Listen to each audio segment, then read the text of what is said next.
What problems are troubling you? What's frustrating you, bothering you, worrying you? Want solutions? Want answers? Welcome to Here We Come to Save the Day, hosted by David Adelson. This podcast is dedicated to solving everyday and global problems in an uplifting, fun, enjoyable way. There is a solution to whatever's troubling you. Ask your questions and we'll do our best to give you practical, useful, workable solutions you can use starting today.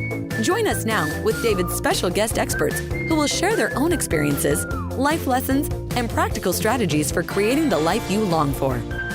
Start living your best life today, right now, with David Adelson and friends. Welcome to another exciting and fun episode of Here We Come to Save the Day. Today, we're with Betsy Johnson, who is going to help us have better romantic relationships, and we'll talk a little bit about self-love. Welcome, Betsy. How are you today? I am fabulous. Thank you, David, for having me. I'm super excited to be here. So tell us, I'm going to tell people who you are in a second, but first, I know you and I were just talking. We're going to talk about self-love. What else are we going to talk about today? We're going to talk about how self-love kind of, how it's the basis for having the most rewarding relationships that you can have, whether they're actually romantic or whether they're, with friends and family. But, I've had a motto of to thine own self be true.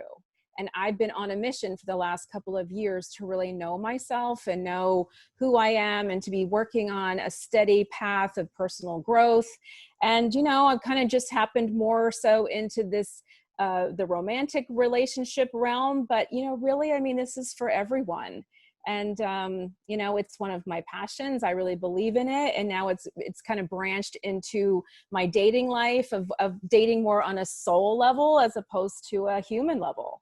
And I just, it's been a beautiful journey. I'll say that. Yeah, I'm glad you mentioned that because, again, before the bio here, I want to mention that one of the things that I like about what you talk about is this idea of working on a soul level in relationships. And I think we'll talk about that more in a minute. But let me tell people who you are. Betsy Johnson is an experienced dating and relationship expert and the host of the Lunchtime Quickies Podcast. She founded lunchtimequickies.com in 2019, almost flipped that backwards, as an online publishing platform, which quickly grew to a popular podcast. Now in season 2, she dispenses real, authentic advice, along with the help of guests such as matchmakers, relationship coaches, and her trusted sidekick and producer, Vince. She's also brought on several of her online dating matches to her show for their first date. Betsy's mission is to bring more love and romance to the world one at a time. Or is it maybe two at a time? One quickie at a time. That's perfect. Oh, the quickie. But this, I told you, it did weird things. What this has is and COQ out of that, and I missed it, but thank you for catching that. So let's begin. Let's talk about self-love first. What is it and why is it missing? But we may not even need to go there. How do we learn to love ourselves more? Because quite frankly, we've been taught not to. Right. I think it really is accepting in some regards, the shadow side of ourselves. A lot of people, everybody wants to be all happy and joyful and this and that and positive, like there's that word of, I just want to be positive and happy.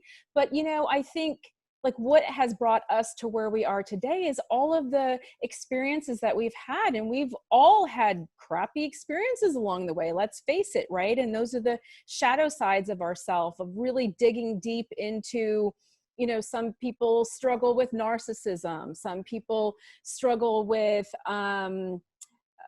just negative self-talk. And the negative self-talk is a huge one, and I constantly am catching myself. Like, what am I really saying to myself as I'm walking around my home or as I'm on a call? And, it's so easy for me to say, Betsy, you're so stupid. Why did you just say that? Or, the negative self-talk is a huge one. But, really learning to love ourselves for every piece of ourselves, but at the same time saying, I want to do better. I want to be a better person. I want to be a better human. I want to have more of a contribution to my world, my community. I mean, it's like one thing just leads to another.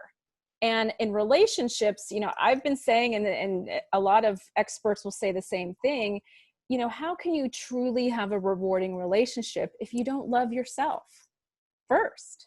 Yeah. I mean, it's got to start there. I have, in my healing work, I've worked with people who long for love and will sit there, and not literally sit there, but, they're sitting there and one or more people are just pouring love at them. And they have so much not self-love, I don't even want to go to what it is, that Right. They don't get it. They're not able to receive the love. I would like to, the whole point about self-love is that you allow yourself, you let yourself be somebody, you have fun being yourself. So I know people when we were young, and I don't know whether they lived to this life ambition or not, but when they were young, they thought, I want to be a crotchety old man or woman when I grow up, because that, to me, that would be a lot of fun. Right. And, you talk about shadow side, it doesn't, shadow side might be something that we feel to avoid, but in the process of growth, we grow in rest and activity, which includes negative, positive, however one you look at it. One of the examples that we use in our work, and I'm mentioning this because I hope it helps people accept themselves, is that the bud has to be destroyed for the flower to bloom. And no one has a negative connotation for that energy or intelligence or whatever it is that causes the bud to be destroyed. Nobody hates that because they love the bloom. And we're all blooming in one way or another and discovering who we want to be and what we want to experience. And I think, and forgive me for going on a little, but I think it's much easier if we love ourselves. And I think one of the first things to do is just what you said, allow yourself, let yourself have, I'm overtired, I ate the wrong thing, I'm in a pissy mood, and have fun with it. Well, I have a shaman friend of mine who really taught me. She said, when a negative feeling comes up or you feel like you're beating yourself up over something that you said or did or whatever, she said, honor the feelings, really sit and honor them. If you need to have a pity party, have a pity party, but really try to identify where did that, where's this coming from, and just sit with it. And if you need to cry, you cry, do whatever. And I have found that every single time I keep hearing her little voice in my head, just saying, Betsy, honor it. And literally I will allow myself maybe an hour at the most to sit in that yuck and the pity party, really. And I tell you what, David, I can usually move it along so much faster. Just like, okay, fine, honor it and move it on. And I mean, it's a technique, it's awareness, number one. Yeah. Right. And then it's allowing. I mean, it's just saying, okay, we are human. We're not perfect and we're full of emotions, and just honor those as they come up, whatever they look like. Well, one of the things, thank you for saying that. I love this idea. We just let us be who we are. Mm-hmm. And we have a lot more control about who we are than we think. But when we try to shut down a part of ourselves, instead of allowing it to express or allowing it to work through, there's that it takes a thorn to remove a thorn kind of thing. And sometimes you just have to have that good cry or the pity party or the, whatever it is. And then, we lean towards, I like one of the things that Byron Katie talks about is, is the basis of it real? Is what you're feeling is, and I think that can help. I shouldn't say quite that way, but with what we're talking about, I'm upset at myself because I said the wrong thing, I did the wrong thing, I ended a relationship I shouldn't have, I stayed in a relationship I shouldn't have, I didn't call the person when I said I was going to, whatever it is. And we do this, or in the past, people have done this beat up thing. And it's really time to just, I didn't call. Whoops. One of the things that we teach in our work is the best response in many situations is just, whoops. I love that. And actually, I'm actually dealing with an oops right now that I have been fully aware that I have not responded to this girl. And I'm going, why? And I've kind of said that somewhere along the line, I decided to just bury my head in the sand. Whether that was a pity party, but I think I was just simply not ready to deal with it. But that's okay too. Yes. That's absolutely, I don't want to do that today. I'll get to it someday. Yes. And it's one of those things that sometimes some of the things that we think we have to get to, maybe we do and maybe we don't. If we feel it's blocking us, of course we want to move through it. But there are so many things on our have to do list that we've been trained these are important things to do. But as we were talking about just before, if money were not an issue, if X were not the case, do you really have to attend to this? That's right. Just because somebody calls up you doesn't, there's a whole big thing, this. There's a whole big thing that says, one of the first things that I learned, and this is 40 years ago, is you don't have to answer the phone just because it rings. That is exactly right. And I've learned that the hard way. Actually, I did it with my sister once and I never did it again because she called me out on it. I answered the phone when I really didn't want to. And I was like, like I was in a really crappy mood. Right. And she flat out said, then why did you answer the phone? Yeah. And I was like, yeah, why did I feel obligated to answer the phone? Right. And I'm like, I'm never going to do that again. If I don't want to take that call, it can go to voicemail. With our smartphones anyway, we see who's calling and nobody even has to leave a message to know who it was. Right. Yeah. So we are just, we're a society that's just so hard on ourselves for really no good reason most of the time. Well, the reason may be that we've been trained under a particular paradigm that I think is shifting. And this is one of the reasons that I appreciate your work so much is I really think we're moving from an economic-based society to a love-based society. And that's very exciting to me. And that love includes love of the earth and the environment and helping people and loving other people rather than something else, rather than this vindictive, responses on the social media and things. I've noticed that and maybe it's just the places that I go, but I tend to see a lot less open hostility these days than even a month ago as responses for people. And there's a wonderful phrase I learned years ago from the person who taught me to be a meditation teacher, Maharishi Mahesh Yogi, had a phrase, he's taught the Beatles, but he had a phrase, we either enjoy or don't mind. And I think that's a wonderful way to appreciate things. Yeah. I want to get back to self-love because everything we're talking about relates to that. Mm-hmm.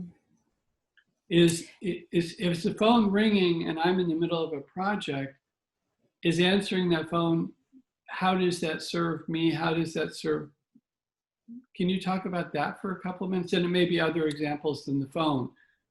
Yeah, I feel like, I guess, that what comes to my mind is interruptions. And certainly like if, my parents don't call me very often, but when they do, I really want to try to take that call. Cause first I think, I probably think, oh, is something wrong? Right. Or, we automatically think, oh, is there something wrong? I need to take that call.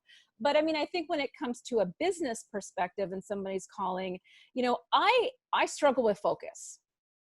And so to me, I use what they call the Pomodoro method, which I set my timer for 25 minutes and I power out a task for 25 minutes. And I really try to do it distraction free. And then you take a 5-minute break and you grab something to eat, go to the restroom, whatever you do. And then you go and you're constantly using this 25 and 5 back and forth. And I got to tell you, it's helped me set boundaries. And that to me is self-love because I'm putting myself first, right? Yes. It's saying Yes. like, I have something to do, or this is something that I care enough about to focus on for 25 minutes, which is not a very long period of time in the grand scheme of things. And, I can call that person back on my 5-minute break, or whatever that is. I mean, to me, self-love is such the basis for, well, okay, I'm sure Marianne Williamson, right? You're familiar. Yes. When she wrote A Return to Love, and it came down to two things. We're either operating from fear or we're operating from love. That, to me, there was so much to work with there that, I can identify very quickly when somebody really, quite frankly, hates themselves. But how it manifests is usually in exactly the opposite way. They're usually the jerks, right? They're the ones who are, they're trying to overcompensate, because ultimately inside, they're hurting. They're usually very extremely sensitive individuals, even though they can have very hard, crusty exteriors. And in dating, I mean, frankly, that's where, I've encountered, I dated a guy who was Russian, and you can only imagine he grew up in Moscow, till he was 18 and came to the States. And, he was a tough cookie, because at the end of the day, he was very, on the outside, very strong and masculine and frankly, tough to kind of crack. But what that really meant is that he didn't grow up with a lot of love. Yeah. From his parents, and then that reflected into the self-love. And he was really more sensitive than I had any idea. And then once I realized that, I was able to have more empathy for him. I was able to communicate with him better. I was able to better understand him. But, I'll just say, at the end of the day, he didn't want to work on it. Yeah. And not on us necessarily. He didn't really want to work on himself. Yeah. That's eventually, hopefully he will. Hopefully. And when he does, there's a couple techniques that I'd like to share that you probably are aware of. We talked about allowing and the beating ourselves up. So three quick things is, and you can do this as an ongoing thing over days, weeks, months, or years, or you can spend 5-10 minutes. I would recommend 20 minutes if you can do it. You can do it while you're driving. The first one is, I forgive myself, and just say it over and over and over again. An ideal thing to do is to start on Friday night, and just while you're doing the dishes or mowing the lawn or dusting or whatever it is, or doing the commercials or brushing your teeth, just I forgive myself out loud or silently. And that has a huge softening effect on your own heart. Yeah. Another one, of course, is I love myself in the same way. Just spend a couple of days, I love myself, or gratitude for yourself, honor what you like about yourself, and spend some time doing that. So those are some quick things. And the other thing, because Betsy, you mentioned this thing about, the self-talk that we're doing. And I don't know how we learned it the way that we did, but so much of us have a negative version of ourselves, or what we're playing. And one of the games that you can play with yourself is, what if, one of my friends calls it what if up. But when we're listening to that self-talk, what if it's the opposite? What if instead of thinking, oh, I'm a schmuck, or oh, I blew that, what if we change that to say, that went well, that went great, I'm sure that was perfect, I'm sure whatever I did was right.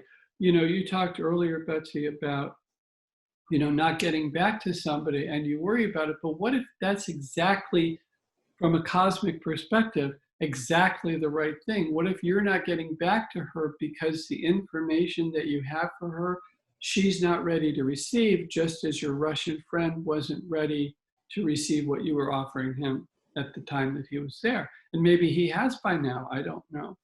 Maybe he has. And you're exactly right. Like, we can't really understand, like, all I can do is honor where I am at that point in time. And just knowing, like, I know I was, digging my heels in, and I really couldn't, I could kind of tell you why, but I was like, yeah, what is my issue with not getting back to her? And I think now, there's a couple other things that have unfolded so that now when I do get back to her, I can share some insights actually with her that I didn't have before. Yeah, and so it can happen. So I love this idea of one of the things about self-love is honoring who we are, what we feel our purpose is, whether we feel we have a lifetime purpose or whether it's just to make a sale or whether it's to, put food on the table, whatever it is, that we honor what we feel in our heart is the right thing. We all have intuition, but many people haven't learned how to trust that intuition. Right. And again, this is a way that we can be honoring who we are is, I know everybody tells me I'm supposed to do this, but my gut feeling is something else. And assuming that we are in touch with some higher intelligence that's available within ourselves, we want to take advantage of that. But if it's just indigestion, no, we don't. And we have to learn the difference. That's right. So another thing actually that just made me think of this. So I have a law of attraction coach. I've been in the Bob Proctor programs on and off for 5 years. And my coach, Barbara, started really teaching us what they call the presupposing questions. So she would say, ask yourself, why am I so loving? Why am I so, like right now I want to lose 10 pounds, right? So I go, why am I so skinny and fit? And you start asking yourself, and your brain and your mind will automatically start filling in those answers for you. Yes. But what it is it's also attracting. Like last night going to bed, I kept saying, why am I so wealthy? And I was actually having a money problem. And I was actually hoping to manifest some money. And I kept saying, why am I so wealthy? Why am I being cared for in every way? Why does the universe always have my back? And I literally fell asleep asking myself the presupposing questions. I got up this morning. I have a couple of $1,000s on the way to me that I didn't know was coming. Yeah. Like it worked. And I woke up and I'm going, oh my God, this works. Like, why don't I need to be doing this more often? Yeah, and I love this thing. I hadn't heard of it before, but why does money come to me so easily? Yes, that's what she says. What? Yeah. Yes. Why am I a manifesting machine? Why does my good show up everywhere around me? Why does love surround me? These are great questions because everything within you will start to answer it. It won't challenge the question. It'll just try to answer the question. Whereas if we just say, oh, poo, this doesn't work out for me, or I don't even want to say some, everybody knows their own worst self-talk. So we don't need to give examples, but change it. One of the things that, that I learned way back when I was in high school is that a lot of songs, and I love music. I worked in a record store as a teenager and all that. Had millions of records, literally thousands. And I love music, but I was very aware that the lyrics of a lot of songs were about, I lost a girl, I lost a guy, they died, they fell out of the plane, whatever crazy thing happened. And, and it was just, I fought the law and the low one. And I'm just like, just change the words. So there's a great song, which is Something's Always There to Remind Me. Mm-hmm. And it's about, the pain, and I just changed it. There's always something there to delight me, always something there to inspire me, always something there to surprise me. And it just, because you're singing these songs all the time, and it's just, and your mind is listening. You think it doesn't care about the lyrics. It cares about everything. It sure does. Yeah. Yeah. No, our mind is always listening. Oh yeah, good stuff. So I want to talk to you about, because we wanted to, so first of all, I think we both agree that if you don't like yourself, if you don't allow yourself to be you, that's something that's worth putting attention on and moving in the direction of self-love. Allow yourself to be who you are now and allow yourself to become someone that you aspire to, someone that you like better. We don't ever look at a first grader and compare him to a PhD graduate and say, you suck as a person. We say you're great as a first grader. Be the best first grader you can be the best second grader. And like that, we're all growing. Yeah. So as we grow, I think the first step in finding any kind of loving relationship is to, know who you are, know what areas you want to improve, know what areas aren't worth improving, because there are, like, I may be, we both may not be good at football, but I don't think either of us care. Right. Yeah, I have no desire. Yeah, somebody else can go do that. Yeah. That's not it. That's not in my wheelhouse. I don't have to, but I am good at this other stuff. So, so once we get self-love, or we start moving in that direction, because for some of us, maybe it takes a little longer than others, but at least we're moving in the direction. I love what you said before you go to bed. Why do I love myself so much? Why do I have such a good feeling about who I am? Why do I love my life so much? I mean, these things are hugely powerful, because all night long it's being worked on, And then in the morning you wake up and, yeah, all kinds of fun things happen. Well, and I was thinking too about how we can change when we're when we've got that moment where we're feeling bad about ourselves, and like I said, honoring it. And you touched on this briefly too about gratitude, right? I can say, I've got a gratitude practice. I don't do it every day, but I actually have a circle of friends, and we send around our gratitudes via email every day.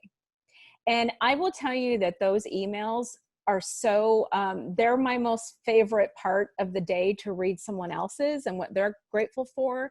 But I'll tell you, the minute I'm in a crappy mood, I just said, Betsy, do your gratitudes. List 3 to 5 things that you are absolutely grateful for. And that's a game changer. That will immediately switches something in my brain, out of that pity party, frankly. Yes. I mean, just for us to be, in this country, or both of us are in Southern California with beautiful weather and, oceans, close to us. And I mean, we have so much to be thankful for. And the minute a shower. Yes. No, because I was thinking about this the other day. I was in the shower, and it was warm. It's a chilly day out, and it was this wonderful warm shower, and I was just really enjoying it. And I suddenly flashed on how grateful and how special that is, because even running water inside the house is pretty new. I mean, we look back 200 years ago, they didn't have it. So for most of the history of the world, even those of us who don't live what we would consider royal lives, live a life that is better than kings and queens 500 years ago.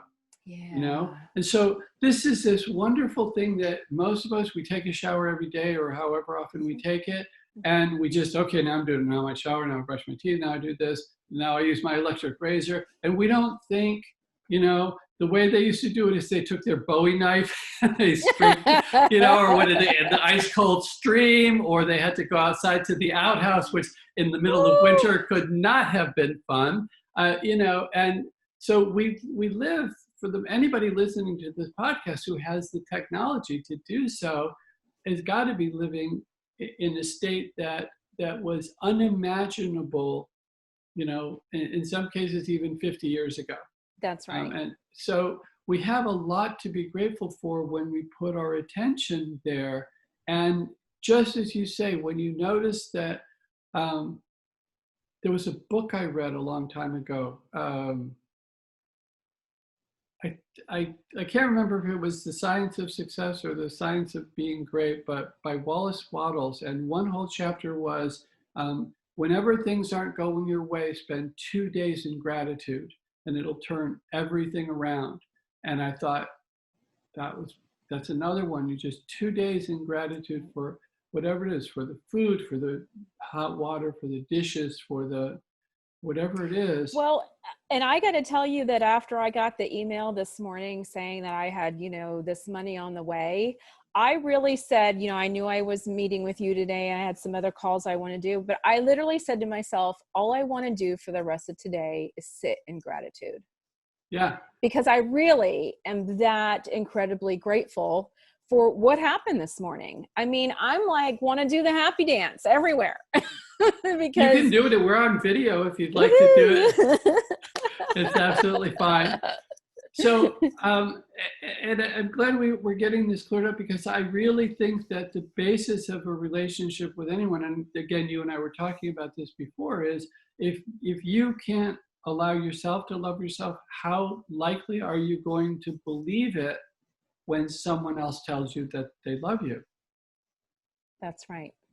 Yeah. I mean, that's why I said, like, if I can't, I had a guy ask me, geez, this has probably been 15 years ago. And this is probably what first sparked my interest about the topic. We were actually at a blues festival, and I actually ended up dating him for a little while after this, but he asked me that day, do you love yourself?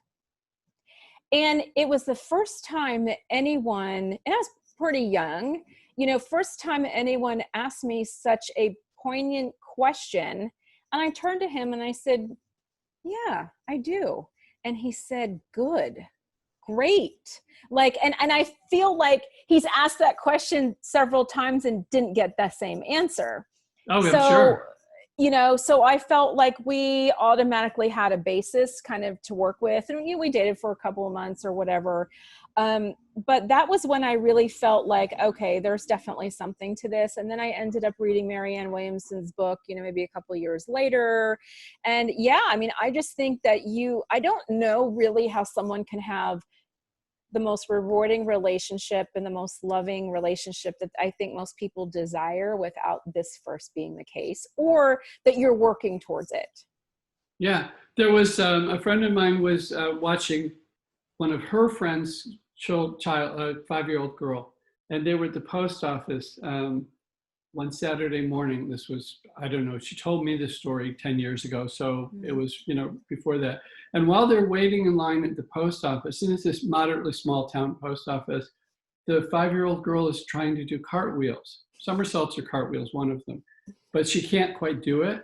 So she would do it, and then she'd go, oh, too bad. Nice try though. And then she'd do another one, and she'd go, ooh, well, you're doing good. And she was and everybody in line is watching this kid acknowledge that it wasn't great, but then give herself this little pep talk. And I think that's such a wonderful trait to be doing, Wow, what a little sweetheart. Like that. Yeah. I mean, to have that knowledge and awareness at 5 years old, woo, yeah. That's some good parenting right there. Yeah, I totally agree. So let's move forward there, because there's 2 more areas that I want to cover, and I definitely want to get into the whole aspect of soul thing. So once we've moved into and we're talking today just to remind everybody about meaningful relationships. And if we want to have a meaningful relationships, what Betsy is pointing out, and I'm echoing, is that one of the first criteria is you have to be open to and available, and that means you have to love yourself. So when your friend said, do you love yourself? That's a question that if your answer isn't yes, that's your first step towards having a good relationship, is get to yes.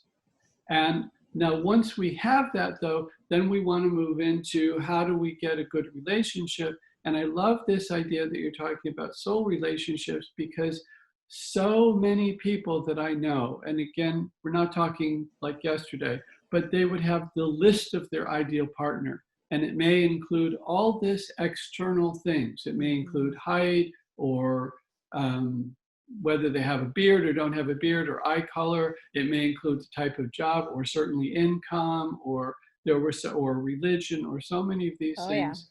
Yeah. And in the end, while you may or may not meet some of those, when you meet that soul connection, none of that matters.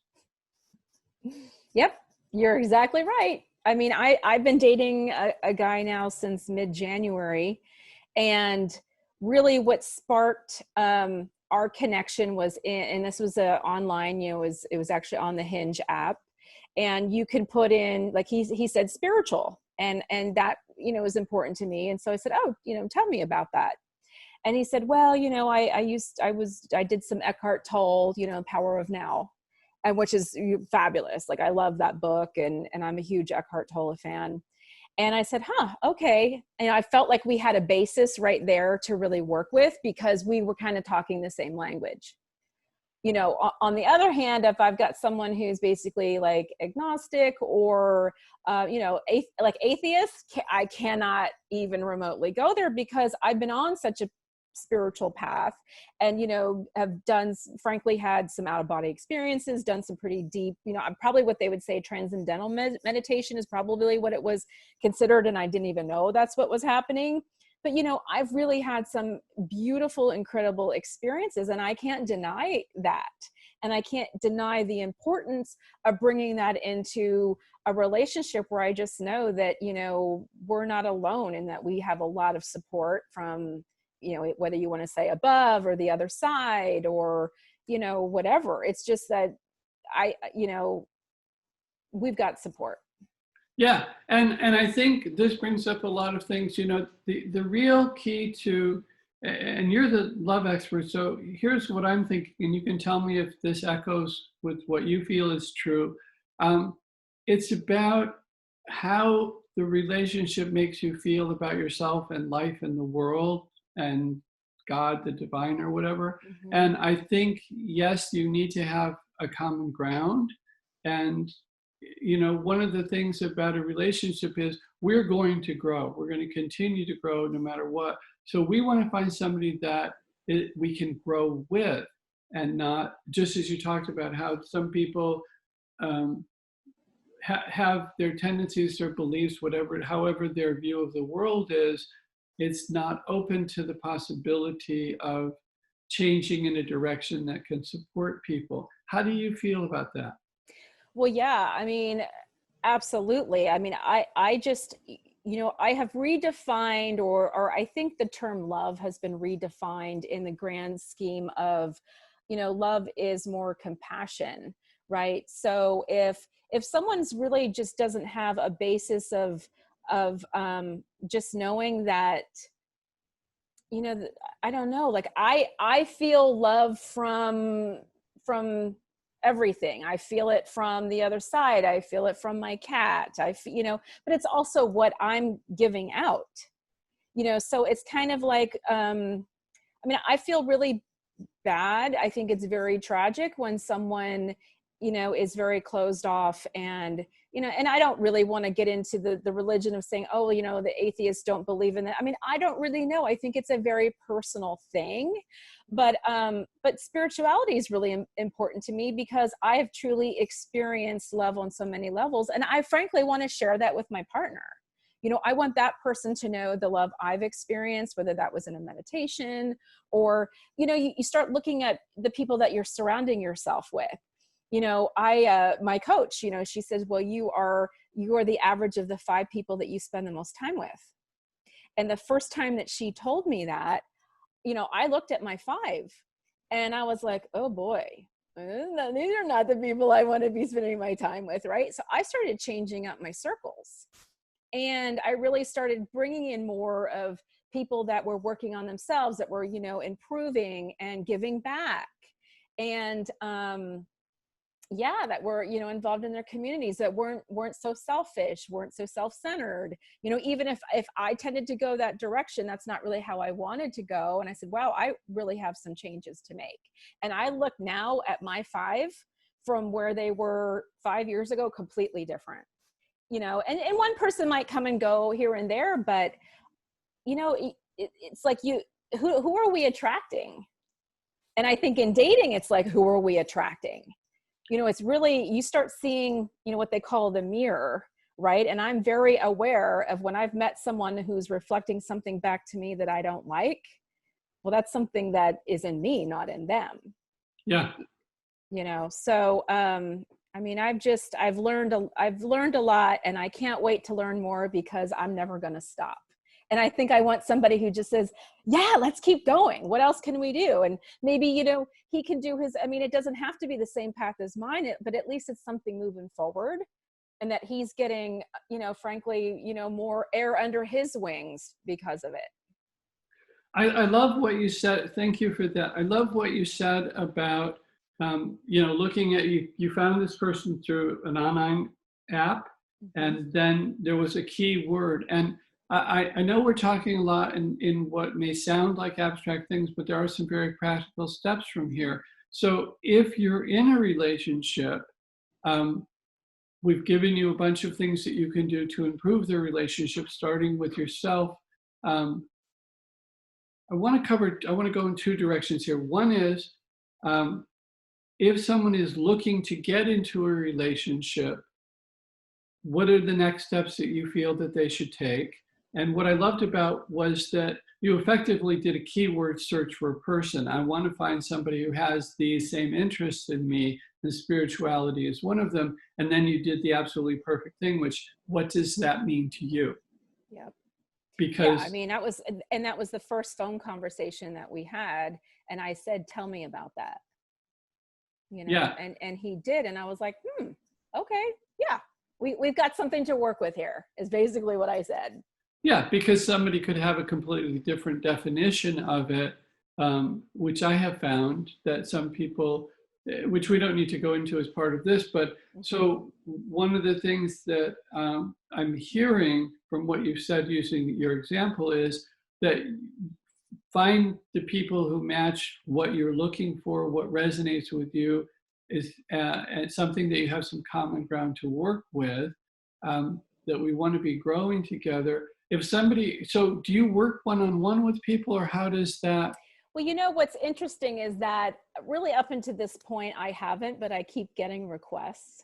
And so I feel like all of a sudden I'm probably heading into a coaching direction, but I really love being able to be in groups. I do love the power of community. So I still think that that's really where I'm going to continue to focus. And once we're allowed to be together, again, after COVID and things can be, safely, socially distanced, whatever. I love people. You and I, met at a summit. They were great, like-minded people there. That really, of course, I don't need to have something that big, but the masterminds that I do, I would love to be hosting those and bringing people together to talk about these discussions, because I just think the more that we can support each other, there's no really right or wrong answer. As somebody's saying, okay, well, now I've decided I want a relationship, really we say, well, you write down how you want that person to make you feel. But then you also have to go back, well, can I feel that way without that person too, right? Because as the whole Jerry Maguire, remember, like, you complete me. There's no, you can't have another person complete you. If you do not feel complete enough as you are, I think you're setting yourself up for some disappointments. But that's okay too, because that's how we grow. And I look at the relationship that I've had, with this guy for the last 3.5 months. And I'm going to tell you, David, I have had more lessons in growth than I possibly could ever have imagined. Because he's not perfect, who is, we had some challenges almost from the get-go, and somehow, we're working through them, and it's been an amazing journey. And whether it's forever, who knows? Like right now, I have to stop with trying to write the end of the book. And I think that a lot of times, especially I think women tend to do that, where it's the happily ever after, right? And we think it's the the wedding and the dress and the this and that. It's like, no, how about let's just be? How about just enjoy each other for as long as we're supposed to be together? And when that time, if we're not meant to be together forever, then we'll come to that. But to me, I want to come to that decision together. I want to be open enough and communicating enough that whatever we end up doing, it's a mutual decision. That's kind of exciting to hear you say that. In the Vedic tradition in India, for the disciple and master, one of the things that the question comes up is that it's the disciple's responsibility, when he can no longer benefit from that master, to get another master, to go to the next master, to go to the next one, to go to just exactly what we do in school. We go to kindergarten, excuse me, we go to kindergarten, and then we go to first grade. We go to second, we go from elementary school to middle school to high school to college to PhD to whatever level of education we go, we already changed that. But we don't think about that in relationships. I think that's shifting more. And I'm very aware that I have friends who got together in high school which was a long time ago in my life, who are still happily together. And I also have people who have had much shorter relationships. And, the way that I taught my son about it was, you go on a date. If you have a great time, you do it again. If you have a great time, you do it again. And you just keep doing it until it no longer, the term we now use is it no longer serves either of you. Yes. I also love what you say about this idea of being independent, because if we need someone to complete us, then we're not able to give fully to the relationship. We're there to take. And there was a New Yorker cartoon that I saw years ago that I absolutely loved, which is a husband and wife, presumably, sitting at the breakfast table, each of them, so you can tell how old this was because they're holding a big newspaper in front of them. And each of them is holding the cup of coffee out for the other one to fill, but they're so engrossed in the paper that they don't realize they're both asking to receive and nobody's giving. And wow. It's a very, intriguing thing of when you go to a relationship, we should go to give love, to give support. And by giving is what we receive. Just as you said, you receive love from all around you, but you give love all around you.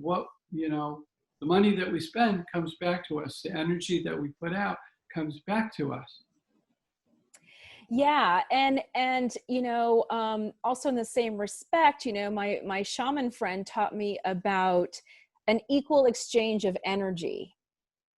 So, but it's rarely the same token, right? Yes. So, yeah. So it's, to give it with an expectation to receive coming from the same source is a no-no, if you will, right? I mean, for lack of better terms. I mean, if you, in a relationship, if all you're doing is to give it with expectations that person's continually going to give back in the same way, we're setting ourselves up. But if you're giving purely to give, I think of it though, like even in the relationship that I have now, I'm getting an equal exchange of energy by different means. So like what I give him and what he gives me is totally different, but it feels like it's equal. Yeah. No, totally. Because, in a relationship like that, on a domestic and lane level, and I'm not sexual stereotypes, somebody may cook the meal, somebody may do the dishes, somebody may clean the room, somebody may fix the plumbing. It doesn't have to be that you clean my room, I have to clean your room. Only we're talking not just on that physical, crude level, but also on the emotional support level. Maybe somebody is a good problem solver in business, but not so good in dealing with their own family. But the other person is good at relationships and helping you deal with the family, but they don't want to deal with the books. They don't want to deal with the checkbook. So there's different ways that we can support each other on many different levels. And I think when we're talking about a soul relationship, is what we're talking about is basically someone who supports where you want to go when you want to go there. Mm-hmm. And doesn't and sees the best in you, or sees, I think that's another quality that I think people benefit from in a relationship.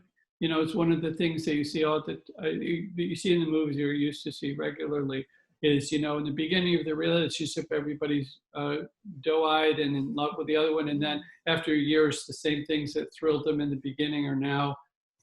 But then you look at those people who have been together for a long time, a lot of, we don't have to have opinions about a lot of stuff. And when we let go of that need, I think that helps a lot. What else? Yeah, it sure does. I want to mention, which I mentioned we would, our Peace and Harmony program. And we talked about that briefly. We have a free program and also more units that you can buy. so I have to ask the audience, do you want to have peace and harmony in your life? And if you do, are you willing to go to a website and press play? Because we have created some quantum energy programs that's, in this particular case, it's a video. We also have units that generate a pocket of peace around you. And then, and so you can have that. And we talked about it before because it reduces arguments. We run it in the background of this podcast because we feel the more pockets of peace, the more clear people's thinking are, the better their relationships can be. We've talked about, you and I mentioned earlier how people noticed that arguments dissipated when they were playing it or didn't come up in the first place. So this is a free gift for all of our listening audience and all your friends, and just share it with everybody. Go to peaceandharmonydownload.com, just play that program. And if you would like more peace, if you would like peace in your whole family, in your neighborhood, in your business, in your city, in your state, in your community, however big you want, we have bigger systems that you can purchase and play. We have programs for that can be played in hospitals or prisons or businesses, especially those that are required to be open right now. And for hospitals and necessary businesses like grocery stores and stuff, we're giving that to them to play over. It's a much more powerful version, but we're giving that for them to play over their PA system. It's completely silent, but it will help everybody go home less stressed. I would just love if all the hospitals would take it. That's something that I think can also help. So I encourage that's peaceandharmonydownload.com, and you can start a conversation with us if you want. You don't even have to give us your email address, but if you want to start looking into more with us, we're certainly open to do that. Betsy, I want to talk about some of the things about longevity of relationship. I want to talk about, I know you have some things you want to give the audience. Maybe we should go there now. Sure. I mean, I think, my thing that I wanted to share with everyone is, I have 5 tips for dating success over 40. So I'm over 40. Most of my listeners with the Lunchtime Quickies podcast are over 40. And most of them are women, but a lot of this can apply to men as well. So I'd love to share that with everyone. And really a lot of that is just, coming down to, again, it's the self-love. It's like kind of knowing your non-negotiables. I talk about non-negotiables, and to me, my list, just when you're talking about having the physical list of like, I wanted him to be tall, dark, and handsome and have a particular, career and this and that. I mean, not like that's really what I ended up doing for my dating app, because I already knew that I wanted to be dating on a soul level, but that's typically what people are doing is they've got their list going, right? But it's also that, your non-negotiables are going to really come down to religion in some cases. Certainly, if a woman is 40 and she hasn't had children yet and she still desperately wants a child, that's going to be a non-negotiable. She really needs to find, a partner who really wants to have children, or that she can certainly be a part of, maybe if he's got young children, whatever that looks like. So anyway, I would love to share my 5 tips, and that's free to the audience. But, I think at the end of the day, the healthier we are spiritually, emotionally, mentally, physically even, the more we're going to attract the partner that we really see and feel. We kind of all know what feels good. And I can tell you, with my new relationship, I certainly knew when things were not feeling good, and I was willing to address those immediately. So communication became really, really important. And I just said, hey, if that's the way it's going to be, I'm out. I didn't have a problem walking away at a very, very early on, because if he's not going to make me feel good, or safe or secure in any way. And another thing too was, in the very beginning, we talked about seeing the light in each other. And I saw his light and he saw mine. And really, I have to say that was he was one of the few guys that had seen that. So then recently, when we had some concerns about how we were communicating, or some things had come up, I said to him, don't steal my light. Don't dim my light. And he got it. Like, and he's like, I would never do that. And I go, good, because I can't have that. Like, that's my non-negotiable, because if I feel like he's doing that to me, then I would have to go.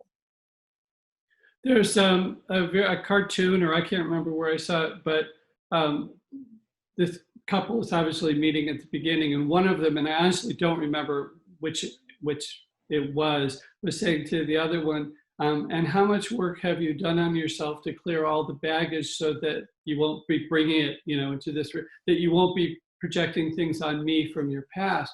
And I think this idea of, on the other hand, we don't want to wait till we're perfect, because we could be 90 and so, we'll never be perfect. So this idea of being able to grow together is part of it. But I love the idea of what you said is, you want somebody who builds your light or moves you in the direction that you want to be, and not somebody who, as you say, dims your light. I think that's perfect.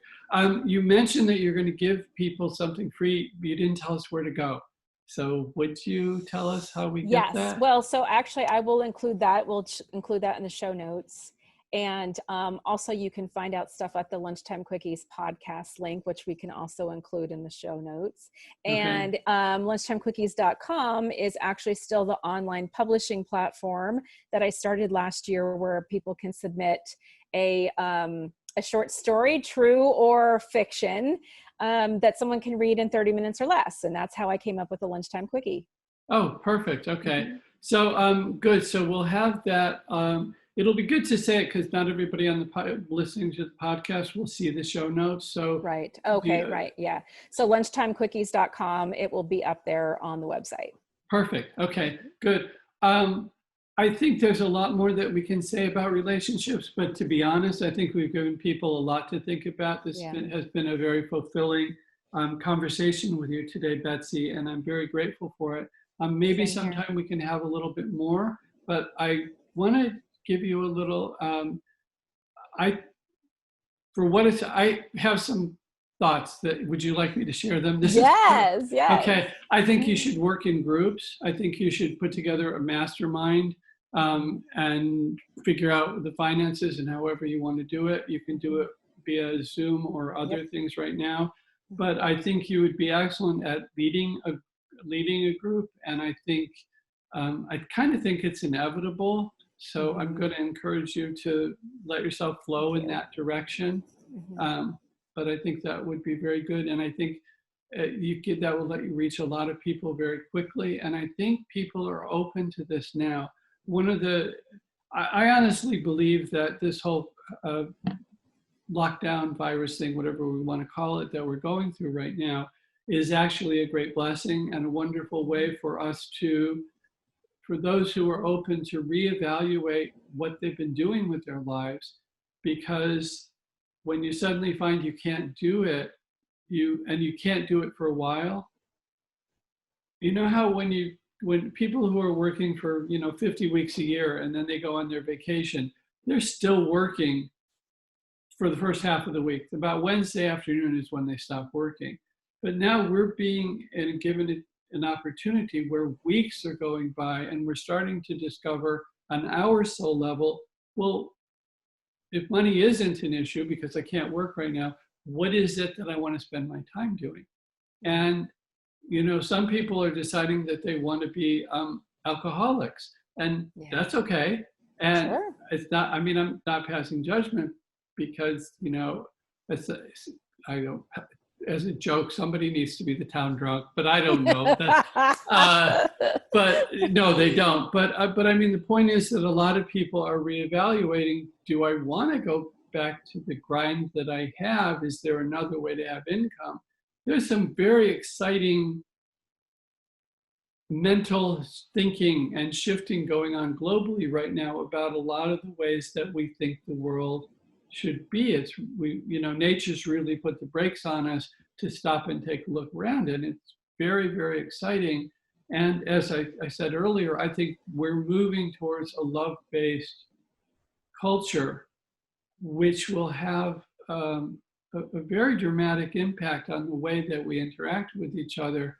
One of my earlier guests today, actually on a different on this podcast, gave some very interesting statistics about how when you bring love and compassion to the business situation, how much, and it was specific numbers that she had about how much more money people could make, how much more sales they could make, how much more. And as people realize this, I think people like you are going to, and your knowledge is going to be in high demand.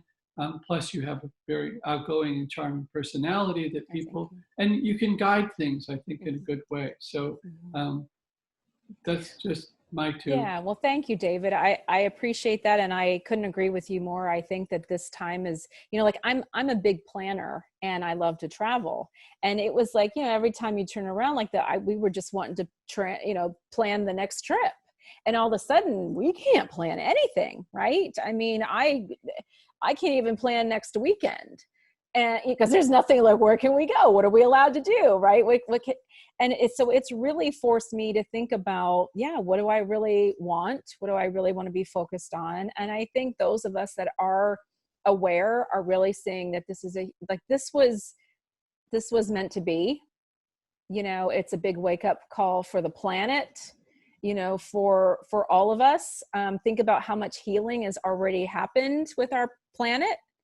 And, the smog is dissipated, and I mean, just all these beautiful things that have already come out of it. And it's also interesting too. It's like, it really is all about how we are reacting to this. So you still see the people that are in fear, right? And I mean, I'll admit, we all were going to be in fear to some degree, but I just absolutely said, I cannot let it get me. I refuse to let it get me, and love always wins, and it always will. And I'm going to choose it every day. There's yes, I agree with that. And the thing about fear is, I really think we need to stop using fear as a currency on this planet. And I think replacing it with love will be a fabulous move. There is a TV show that I watch that I like a lot. It's Stargate. It's this planet. There's a character on it, and there's a couple longer episodes. And about 5 times, and they're just this big adventure and fighting, blah, blah, blah, And about 5 times during this 1 2-hour episode, this one character, they do something, and then they go, okay, well, now what? And he says, well, now we die. We got rid of the other guys. Now we die. We die free. We die glory and everything. And everybody else goes, yeah, let's not do that. Let's do something else. But the way he's just kept surrendering to it, and now we die. And then 20 minutes later, after a whole bunch of adventures, and now we die. And I just was thinking, a little too easy to let go. But then this absolute non-attachment, just this idea of, well, we did what we're supposed to do. I guess we're not going to worry about it. And I think this lightness about it is just, we're going to die, and a lot of people get that that's just part of the adventure. I think information will come out. This is totally off our topic today, but I think information will be coming out about that's very unique and different. But the main thing is, if we're at peace with ourselves, we're at peace with ourselves, and we've all, I just, when my father passed away, the example that he did was absolutely staggering. And it really embodied love in an amazing way.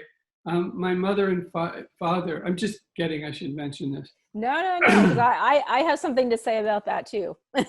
My mother and father had a very interesting relationship. They were together on and off for 40 years. We were told, I'm not sure whether they legally did it or not, but they divorced and married each other 3 times over this 40 years. For the last little bit, they were together all the time.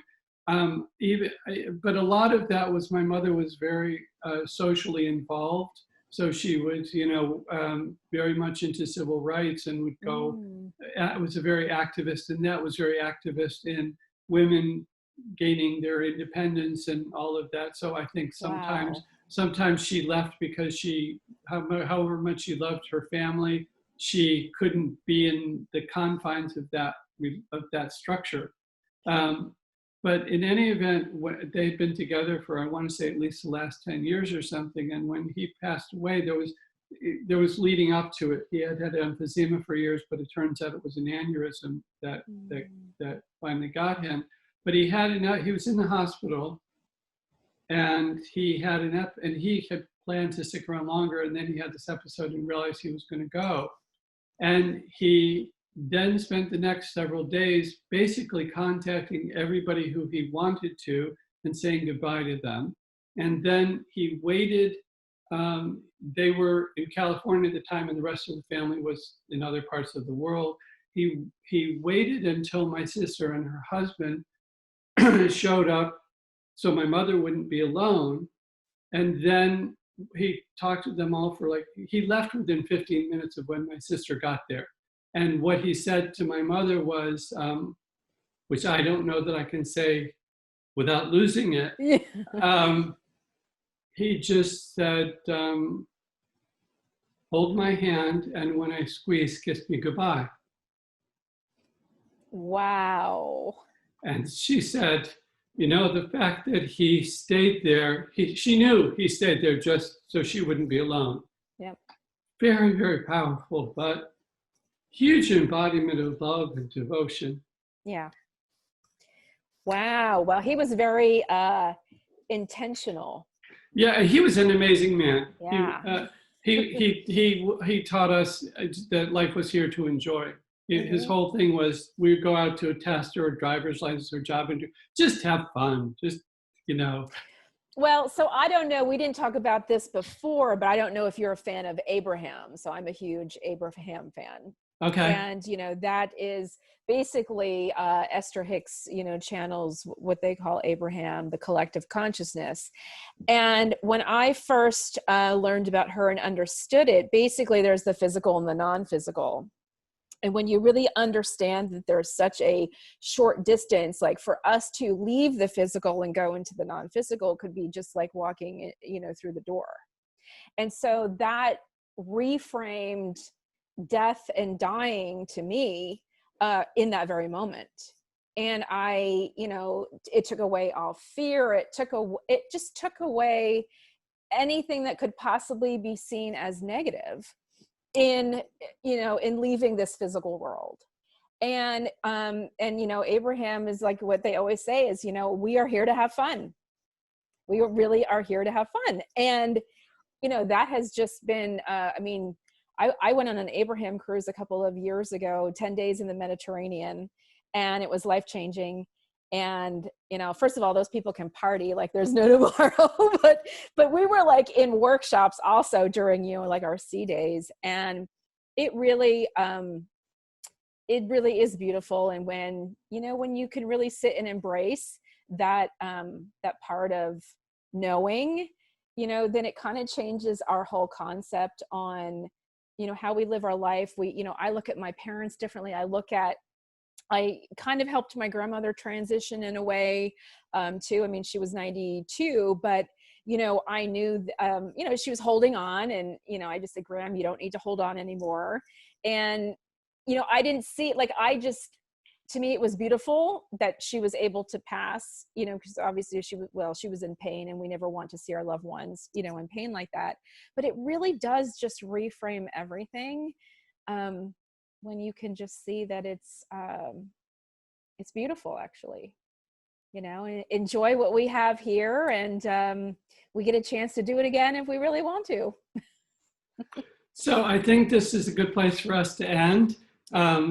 I've really enjoyed conversing with you. This has been very fulfilling.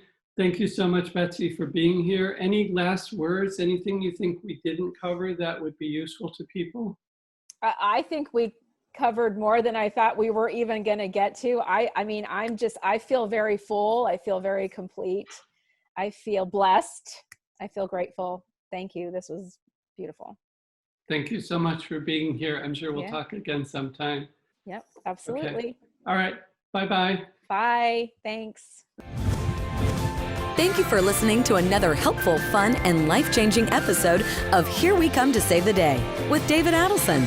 To access the show notes and additional resources, go to herewecometosavetheday.com. If you've enjoyed the show and find it helpful and fun, please leave us a review and share with a friend. Tell us issues troubling you or questions you have. We're here to help you. That's what Here We Come to Save the Day is all about. Till next time.